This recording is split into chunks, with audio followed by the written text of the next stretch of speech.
for me, that's therapy. Just get out there and get all sweaty and get sawdust on me and measure stuff and design stuff. And yeah, no, it's a lot of fun. Did you do any like barbecuing or anything this weekend? Nothing. We were flat out on the deck and bought food from restaurants to support them. And that was about all we did. And then we watched all the neighbors try and burn their houses down with fireworks. It was a lot of fun. Yeah, it was crazy. I was up north, pretty north, up in Wellington, Colorado. If you've been up there with my family, yeah. And you know, I downtown Denver sounded like it was crazy down here. I couldn't see it, but it sounded like it was more fireworks than ever before, and even more so weeks leading up to it. Yeah. I mean, there are fireworks going off every single night leading up to the 4th of July. I think people have a lot of pent up energy right now. Yeah. Yeah. Same thing when we live in Highlands Ranch, we live on the green belt. So we can see lots of houses, you know, dozens, if not, 150 houses. And the whole place was just lit up in a way that hasn't been in 10 years. Yeah. Yeah. Interesting. Strange times we're living in, but you're no stranger to odd economies and strange times in business. And yeah. I tend to be more comfortable in those kinds of vague environments. What is it that makes you comfortable about it? Well, because I have a fundamental belief that we need to be living in stress. Stress is good. You know, if you want to build your muscles, you stress them. If you want to build your mind, you go to school and you stress your mind. If you don't, stress is good. It's just too much stress. You don't want to try and lift too much weight, you'll die. But stress is good. And the idea of stress for me is being putting myself in a position where I don't quite get it on a regular basis. Whatever it is I can do. You know, I didn't know what I was doing with the deck. I didn't know what I was doing when I redesigned the kitchen and redid the bathrooms and put in a steam shower. You know, how'd you learn all this stuff? Well, who said I've learned anything? I don't know anything about this stuff. I'm making this up as I go along. So that's just a fundamental view of life that I have, that as adults don't learn unless we're disoriented. And stress is good. Yeah. So learning, people, your opinion is people really do learn more so from pain and challenge than like learning, education. Yeah, it doesn't even have to be pain, but it has to be the unknown, which can feel painful at times, fear-based, but it's just, I just have to be disoriented. I have to be in a position where I'm regularly saying, man, I do not know what I'm doing. Yeah.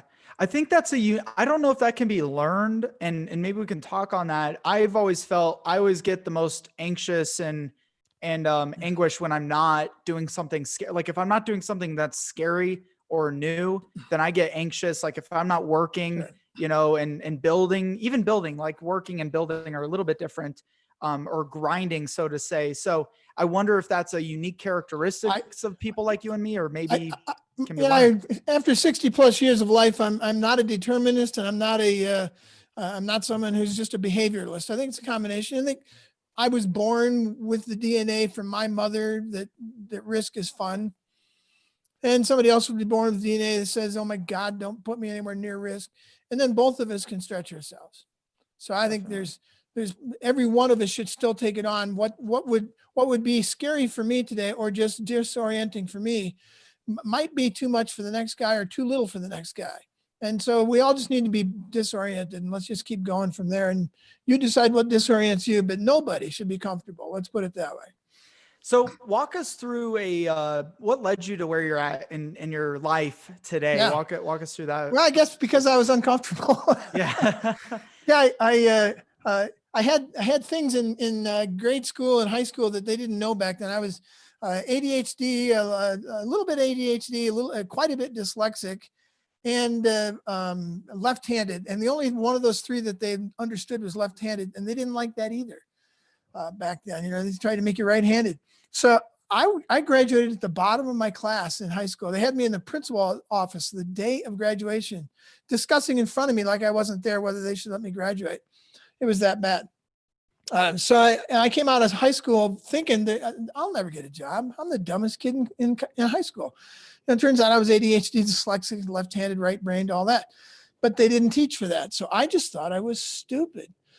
And so I came out disoriented. It's like, I don't know what I'm doing. I'm just making it up as I go along. I did get a full scholarship to a music school, but they made me go to summer school to prove that I could actually do the academics. That's how dumb they thought I was. And I thought I was. So I struggled through that for a couple of years and then joined the Army because I was pretty sure they're the only ones who would give me a job, as dumb as I was. I had a high school degree and went through 2 years of college and got into there. And then I started, and I built this little tiny business while I was in the Army. And then I built another one. And then I thought, well, maybe I got something to offer. And I just sort of took off with that. And by the time I got out of the Army, I'd started a couple things. And fast forward 30 years later, I've built 12 businesses in eight industries on 4 continents, and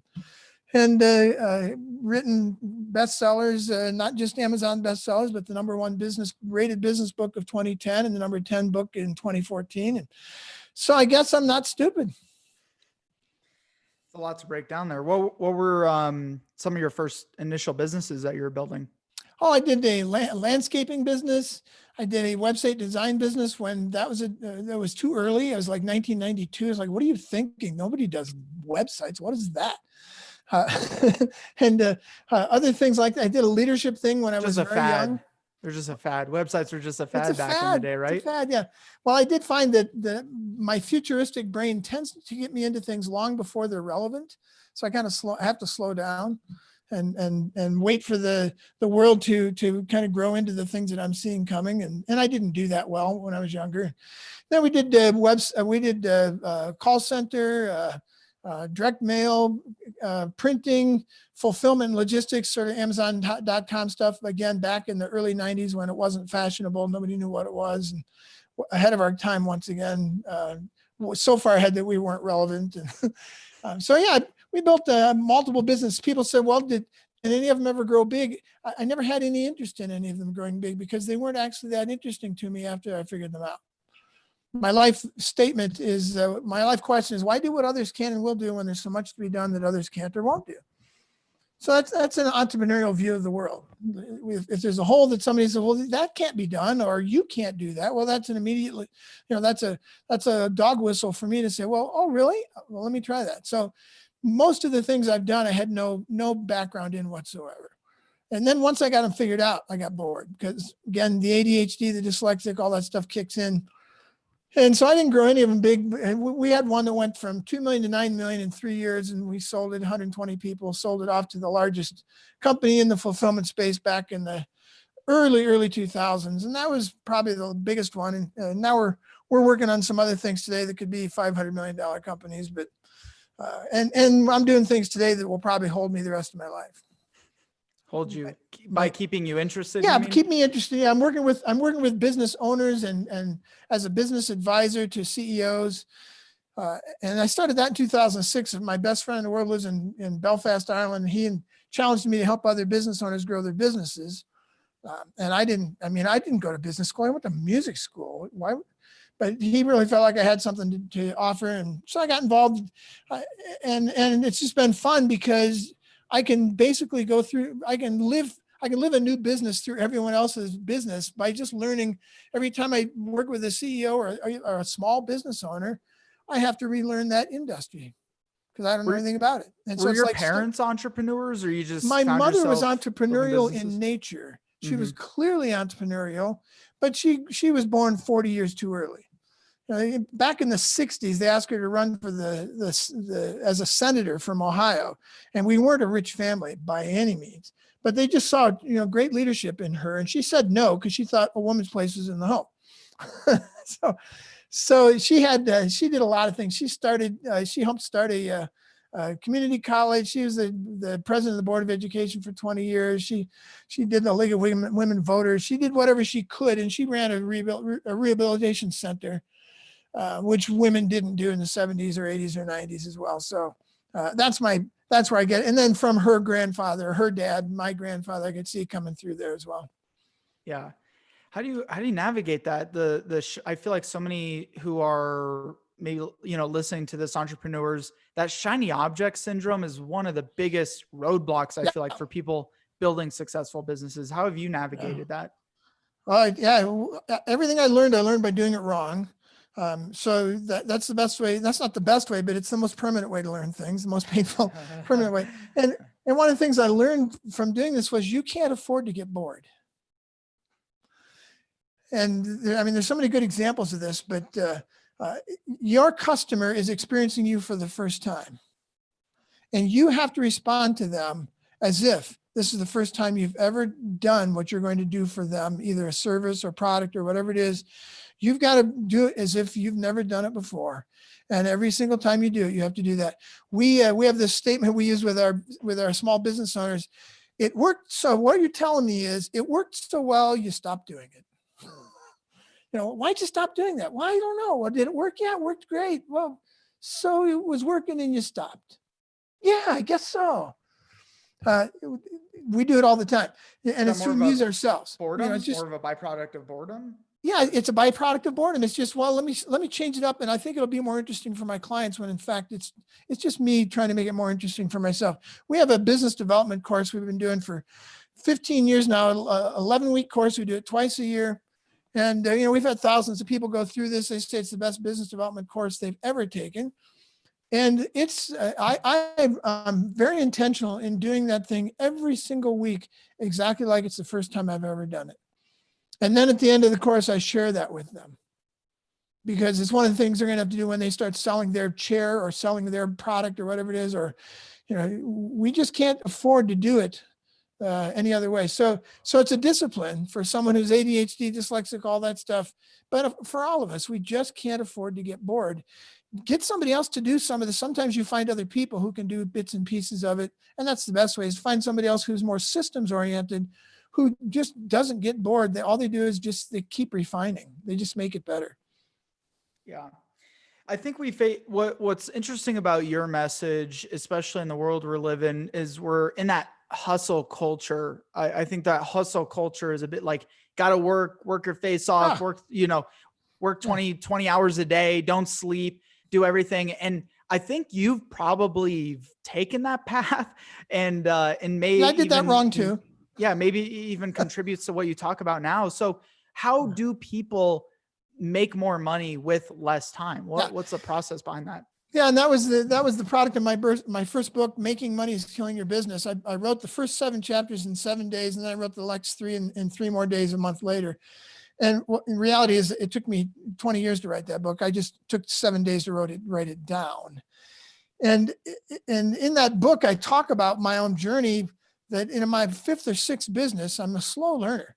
In my 5th or 6th business, I just was tired of building a business. Every time we build a successful business, my treadmill went faster. The more money, more revenue, my treadmill just went faster. My life got worse. And my wife's life and my kids' life, everybody else got better. They all got the toys and all the fun stuff to enjoy while I was busy feeling burdened by my business. So in my 6th business, I came to the end of myself. I just called, we have to do this. We have to come to the end of ourselves. And I just said, I don't know how I'm going to do this, but this time I'm going to figure out how to make a business that serves me. And instead pause on that one quick sec. When you say worse in what way? Well, I'm sorry, worse. When you said it was worse for you, when the more successful your business got, the worse. Yeah, the worse, because we bought the industrial age a lie. The industrial age lie is, if you make a buttload of money, you will somehow be happy.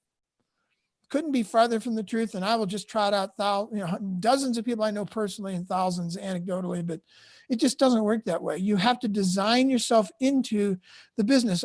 On the back of my book, I don't normally have my book on the table, but on the back of my book, it says, my first book, Use Your Business to Build Your Ideal Lifestyle. I actually felt guilty putting that on the book when I first put it there. I mean, I'm going to use I feel bad about that. It's an industrial age mindset that comes all the way back from the Protestant ethic that says a good man or woman works hard. Well, the 4th tenet of the Protestant ethic says, if a good man or woman works hard, they will be in control of their destiny. I was not in control of my destiny. The bigger my businesses got, the more they owned me, the more I became a hostage to my businesses. Business will give you the more money it gives you, the more time it will take. And we learned that in the factories.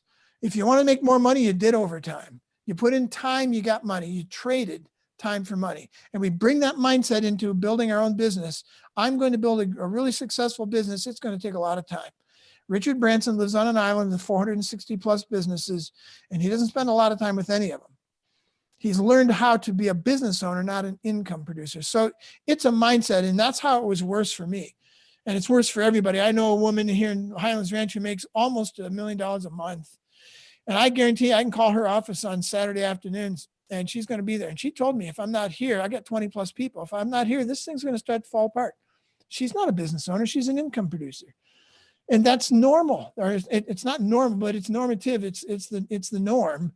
It shouldn't be considered normal. What should be considered normal is that as you grow your business, it makes more money and also it provides more time. So that was what I did in my sixth business.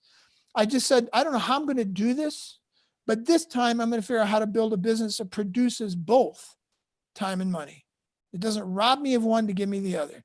No clue how to do it. And that was my journey, my sixth business. And that ended up being this book, Making Money is Killing Your Business, that taught people the 4 building blocks of how to build a business that serves them, where they can actually make more money in less time.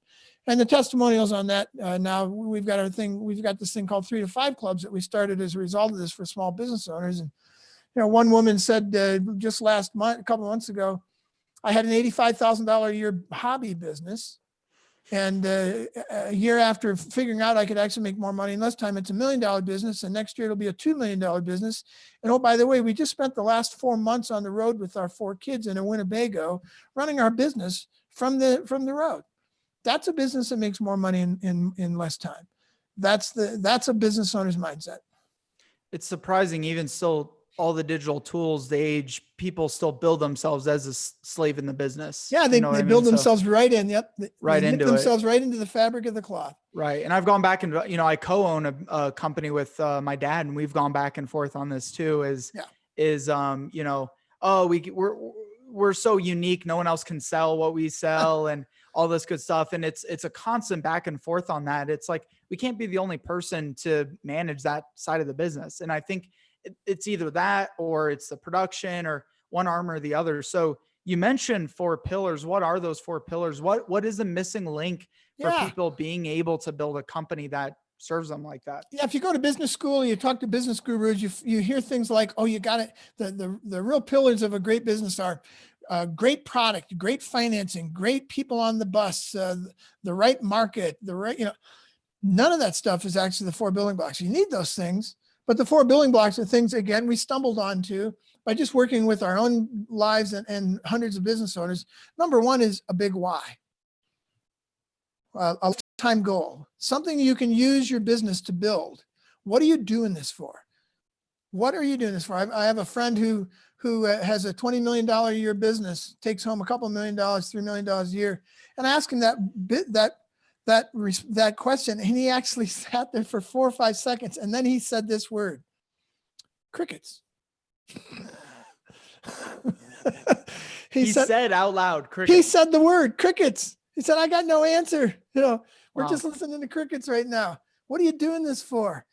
So that's number 1. If you don't have a big why, and that's the essence of this book, Making Money is Killing Your Business.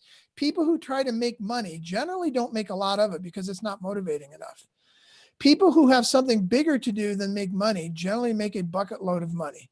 So as Robert Herjavec, one of the sharks, says, don't go into business to make money. Go into business to solve a problem, to add value to the world around you. But even bigger than that, why are you in business? Well, how are you going to use that to get you what you want? And it's not just you, it's everybody who works with you. We have in our company, everybody who works here, we designed this company so they can find their own personal destiny. And we believe that will make us a greater company and we'll make more money as a result. So it's a mindset that we have to flip.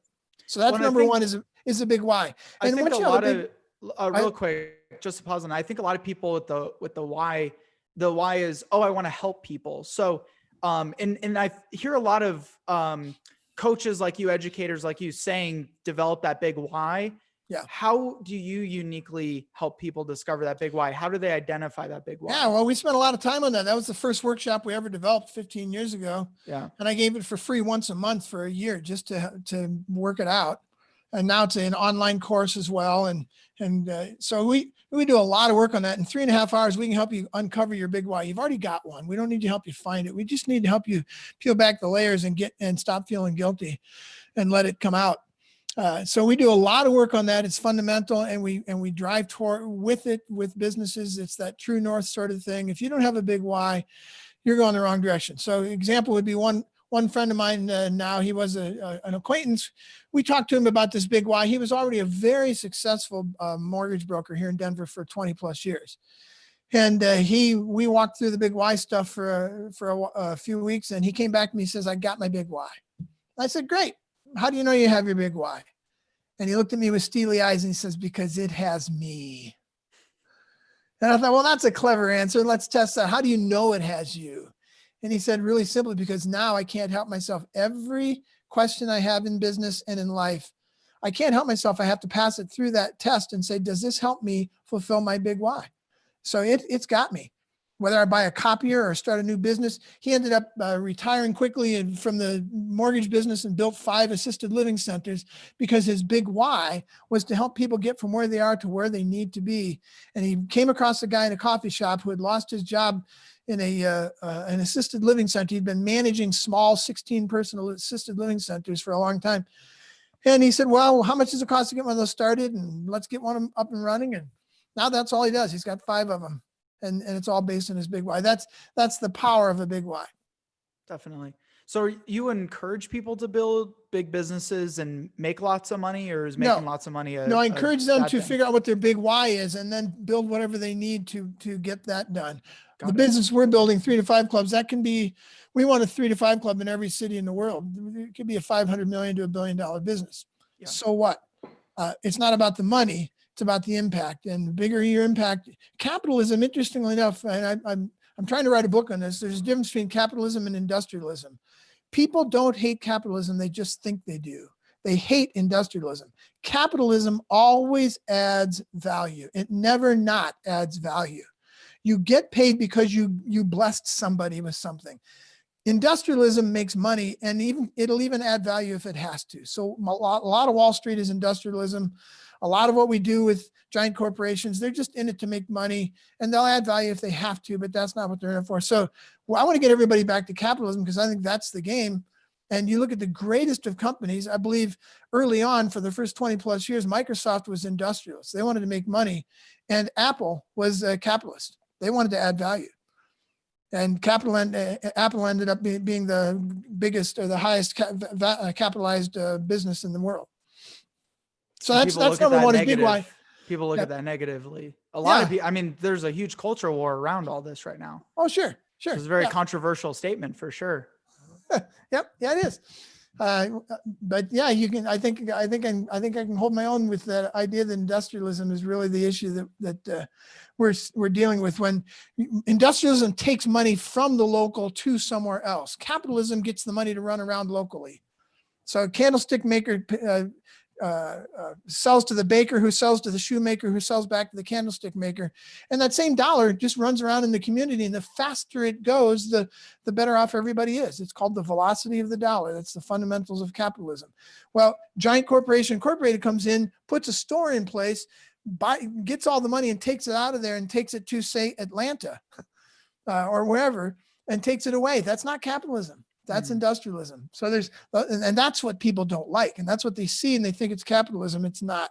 We gotta, it's so far removed from capitalism. We can't call it that. It's a vestige of the industrial age when the Rockefellers and those guys were driven completely and solely by making money. Rockefeller knew nothing about oil. Carnegie knew nothing about steel. Vanderbilt knew nothing about railroads. I mean, on and on. Morgan knew nothing about electricity. They just saw an opportunity to make money. And make as much of it as they could, as ruthlessly as they could. And that's the roots of industrialism. And most corporations today are still running with that mindset. But the smart ones have figured out they're going to make a lot more money if they do it another way. So that's a big why number is the first building block. A strategic plan is the second one, which is very different than the business plan. Don't believe in business plans, but you need a plan for where you're going. The third one is what we call freedom mapping, which is mapping your way out of the process. This is where you go from being an income producer to a business owner by mapping yourself out of the fabric of the business. And then the fourth building block is outside eyes. People like me or you or other people or just friends who have no dog in the hunt who can accelerate the first three learnings. If you have those first 3 things, you're going to be great. If you don't have those and you got all the other traditional great product stuff, you're going to be in trouble. So how did those apply now with everything happening? I mean, we're in a weird time. We're in a pandemic, unprecedented for all business owners. How do you recommend people navigate the territory? Yeah. Well, again, it's for me, it's another area of uncertainty. So I get excited, and I think we all need to. My mindset that I want every business owner to have, and really every human being on earth, is we're all startups. We're all startups again. Remember when you were a startup? You didn't know what you were doing. You didn't know what your price should be. You didn't know who your market should be. You weren't sure about your product. You weren't sure about anything, and somehow you were excited. All that got you excited instead of depressed.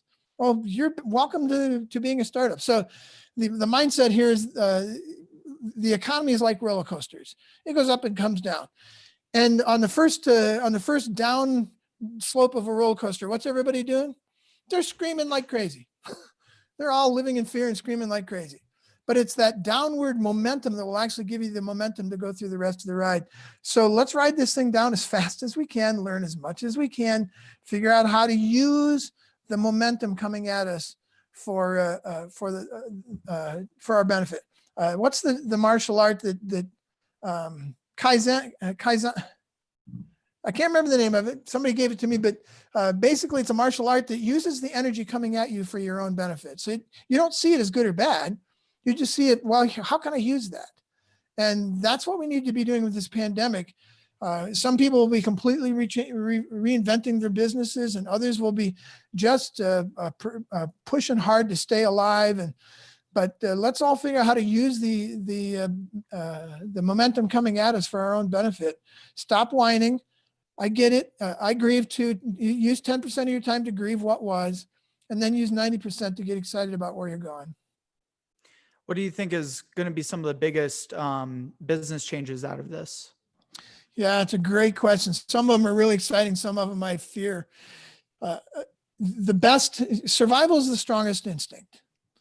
And so when we get into these kinds of environments, this is when we get creative. I've heard more creative ideas in the last, 3 months than I had in probably 5 years before that. Many of the best corporations, giant corporations, were started in recessions. 80+% of all patents are by companies that are under 2 years old. They're in survival mode. So there's a lot of opportunity here, just untold opportunity for us to grab something around.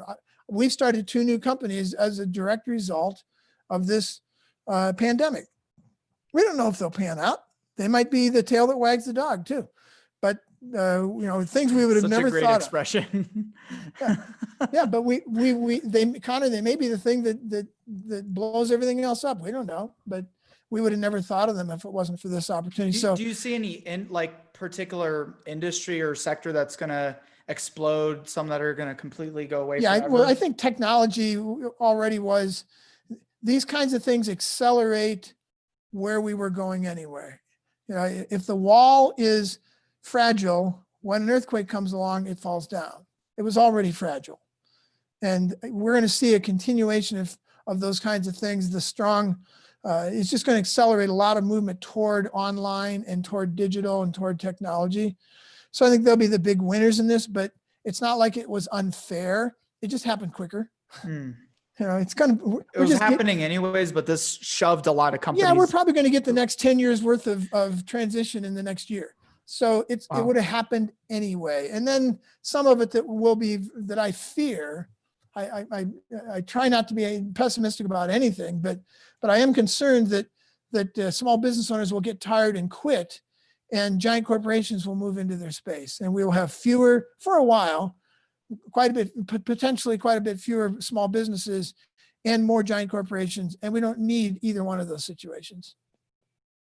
We don't need less small businesses and more giant corporations. But that's a possibility that the local restaurant will just not be able to make it, or just can't, they just get tired and quit because they don't have the momentum. And some giant corporation will move their restaurant into their space. Yeah. Have you gone to any restaurants yet since they've opened back up?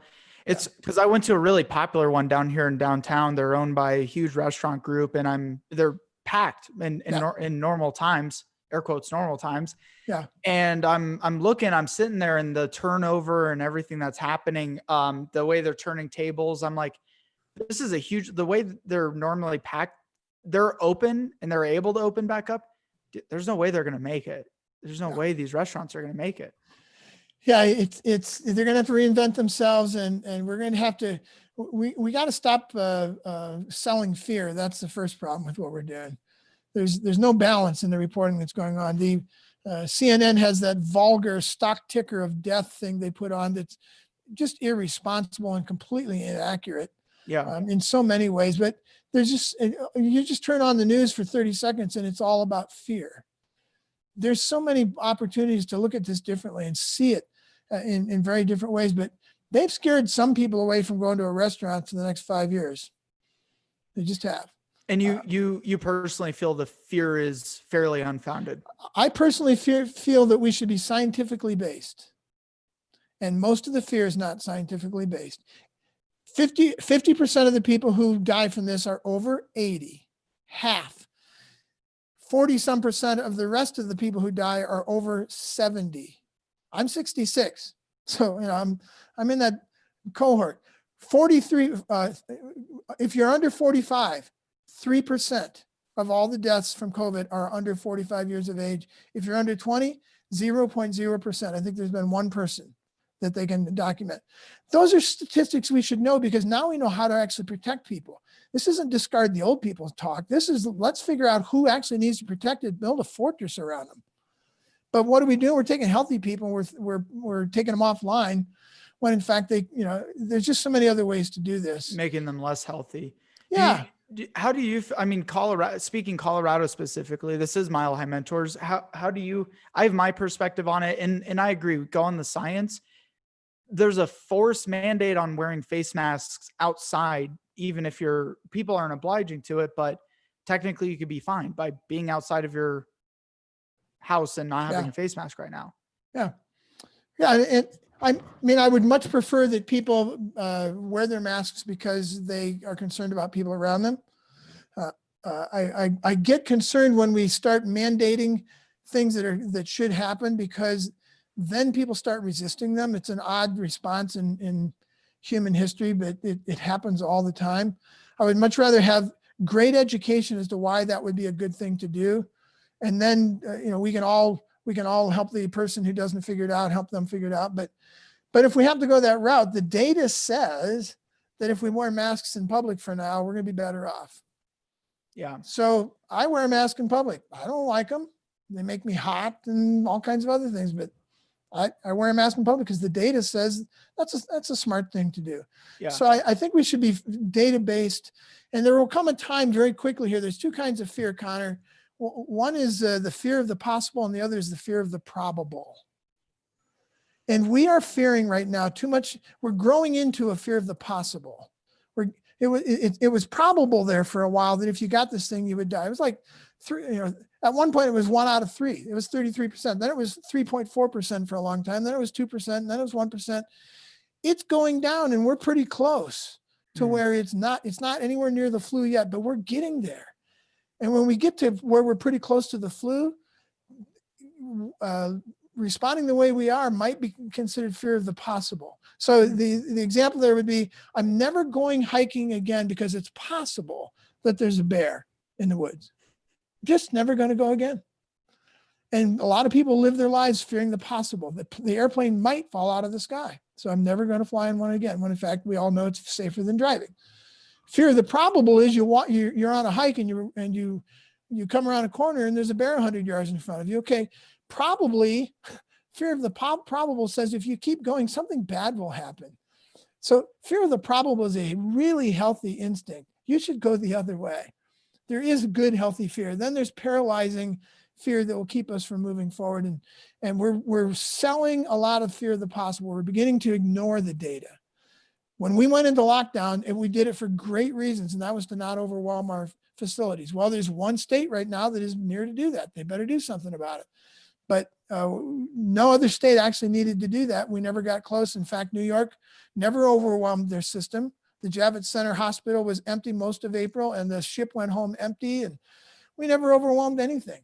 We kept healthy people off the streets without good data. The Prime Minister of Norway 10 days ago said, she admitted, We have made all our decisions based on fear, not on data. We've locked down. We've done everything we did based on fear of the possible. So I get it. That's, we want to be sure, but at some point you're so sure that you're no longer living.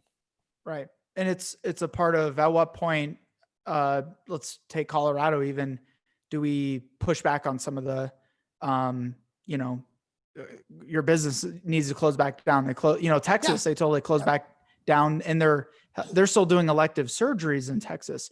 But if you look at the media, they're talking about all these increase and deaths and all that good stuff. So it's hard, man. It's hard to navigate, especially as a young person who's never been through economic downturns and experiences type And stuff. Connor, I think that's really important for me to say that I'm not promoting an economic versus death discussion, because I think that's one of the problems that people in particular on one side of the argument politically are all about, hey, we can't sacrifice the economy for deaths.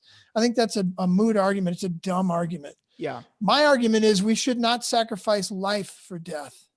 We should not sacrifice more deaths for death. This is a death versus death argument.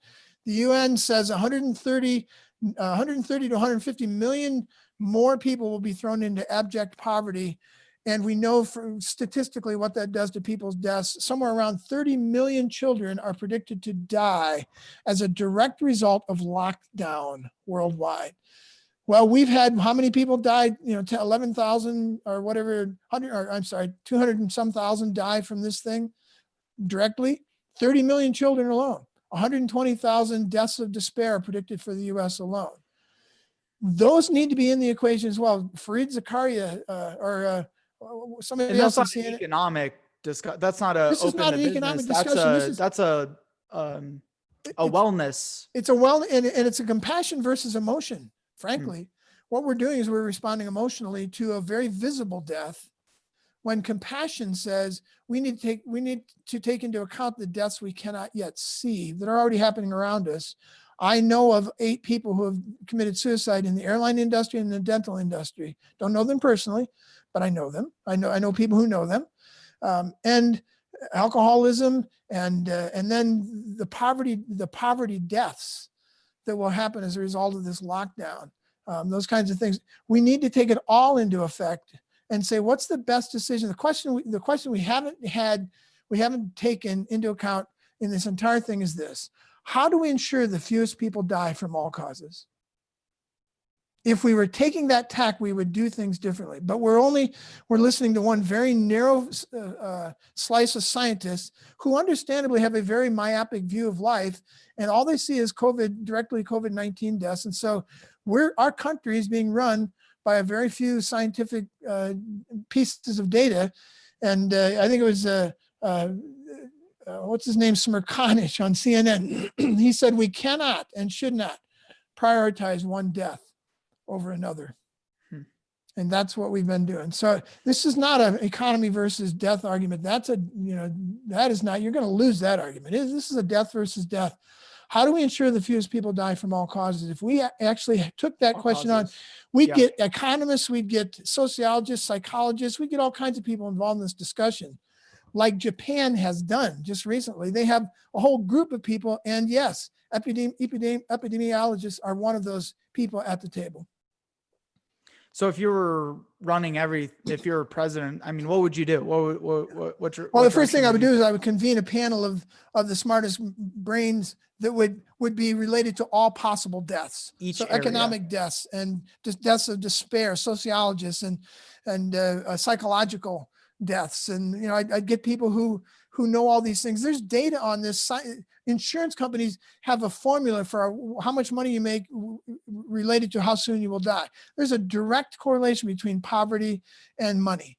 And so get those people at the table too and say, okay, so for everything we lock down and every notch we take the economy down, we're going to suffer another 200,000 economic deaths. Well, and not to cut you off, I want to hear what's interesting too is how do you put the price on a life? Do you? But ironically enough, we do it a lot in the insurance game, and these other industries is literally putting a price on a life. So Well, Connor, this is where the emotionalism versus compassion comes in. I believe we Right. price lives based on their visibility more than anything. Hmm. The vulgar stock ticker of death thing on CNN that shows you COVID deaths every day doesn't show you the all the other deaths that are happening as a direct result of this thing. We don't see those. Out of sight, out of mind. How dare you say that somebody should not be protected from COVID? Well, how dare you condemn 30 million children in the world to die because you locked healthy people down? Do you want to justify that against 250 or 300,000 other deaths? You know, we can't prioritize deaths over deaths. But I get it. We do it. If we do it emotionally, we think we're being compassionate. Compassion takes everybody into account. Emotion takes in what I can see. yeah, I think humans are good by nature, and I think Yeah. we Oh, yeah. try to do this good thing. I think maybe ignorance outweighs malice intent Oh, it's more. not malicious at all. It's just when I Yeah. can see somebody dying in front of me and I can't see the guy, you know, the analogy would be if you pull this person out of the sand, 7 other people will die. You won't see them. You'll just see this one die. What would you do? That's a tough question. And the obvious compassionate answer is you save the most people. But the emotional answer is, I don't want to watch this guy die. And of course, you do the best to keep all 8 of them. That's the best answer is, well, let's see how we can keep all 8 of them from dying. So, Yeah. but yeah, well, I get it. I'm glad. I'm great. We live in a country, we can have these discussions, have these conversations. Yeah. And so for that, I'm super grateful. And for you sharing on that. And also too, anything else, business, I mean, anything whatsoever that's really top of mind for you that you think would be really important to touch on. Yeah, I appreciate that, Connor. My next book is coming out September 24th. It's called Rehumanizing the Workplace. I just got the first advanced copy of it. It's just a mock-up copy, but that book, I wrote it before the pandemic, and it's about the subtitle is How to Give Everybody Their Brain Back at Work. And it's the art and science of distributed decision making. How do we get decisions done where we don't have managers in place? Well, gee, what a surprise. Now we've got this thing called working remote. And I think this could be the #1 book on how to work remote. So I'm really excited about helping people understand that they don't need to be in offices to be managed. The whole idea of management it comes from slavery through serfdom, through the military into business. It's not effective. That's probably the thing that's most top of mind for me is that managing people actually does not make them more productive. The data has been there for 10, 15 years now that people who work from home are more productive. Interesting. So this also falls under the category of what you've spoken quite a bit about for a number of years now, the participation age, right? Yeah. This is my second book on the participation age. Why employees were always a bad idea is the first one. And that was the who, what, when, where, and why of the participation age. This book is the how. Rehumanizing the workplace by giving everybody their brain back. There's 12 tools of distributed decision-making that we've identified, not in an ivory tower, but by doing them, by helping companies get there. We just finished with a $300 million company in California that went from a completely top-down hierarchical structure to an organizational what we call distributed decision-making team structure with no managers. They have leaders. The future of companies is communities. Future of companies are communities. Oh, decentralized. Absolutely. Yeah, and that's one of the chapters in this book. Funny as you say it, I say in this book on community that I believe the concept and the whole concept of community is probably the next big topic in business. How do we actually become community? Because we separated work. 1850 was the first time more people went to work than actually just went downstairs to work. We went to factories. And ever since, we've actually gone to work. It's this very weird thing in the history of man. We go to work, which means we separate work and personal life. And we got to get those things reintegrated in a way that's healthy. You know, we don't want to overrun the personal life, but work should not be, the purpose of this book is to help people understand work should not be an unwelcome interruption in an otherwise really great day. it's integrated into what I'm doing. It's part of my day. I get out of bed, and maybe I get out of my pajamas because I work at home, but I just, I flow into my work and I work with other people, and it's part of who I am. It's not an interruption. And my mother taught me they're really not separated anymore. They are one and the same, working. Yeah. But my mother taught me, she came out of the Great Depression. She said, you don't go to work to make friends and to be happy. You go to work to make money. You can make friends and be happy at home. That's not attractive. Not so much. I think it's important because I think a lot of companies talk about community. Yeah. I'm interested to hear how you break it down. A CEO is saying we're a family, we're a community. Yeah, no, but that's imposed. That's not the actual culture. It's not an actual community. Yeah. In a nutshell, I can give away the whole book. Most books can be given away in a few sentences, but the whole mindset here is that managers tell, leaders ask, and leaders get other people to own what they want them to own. They don't manipulate them to get them to own it. They postulate, they theorize, they say, hey, what if we did this? And then they get everybody else involved in it. The mantra here is people commit to what they create. Or another way to say it is input equals ownership. So yeah, you come up with a great idea from on high about community and you march that out and you tell everybody we're going to be a great community. They don't own that.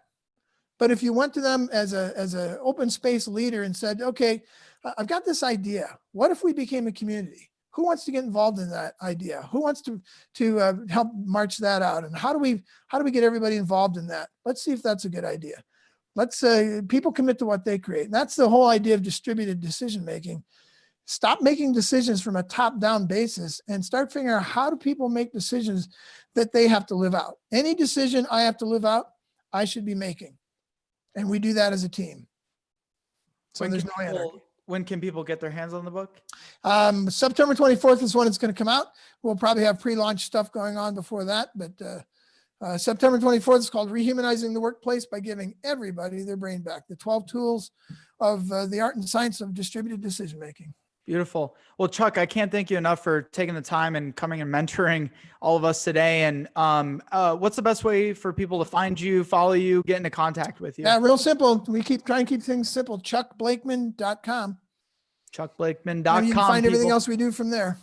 ChuckBlakeman.com. Cool. Make sure you go hit that. Those of you listening, appreciate you. Make sure you subscribe, leave a review. We'll see you next time.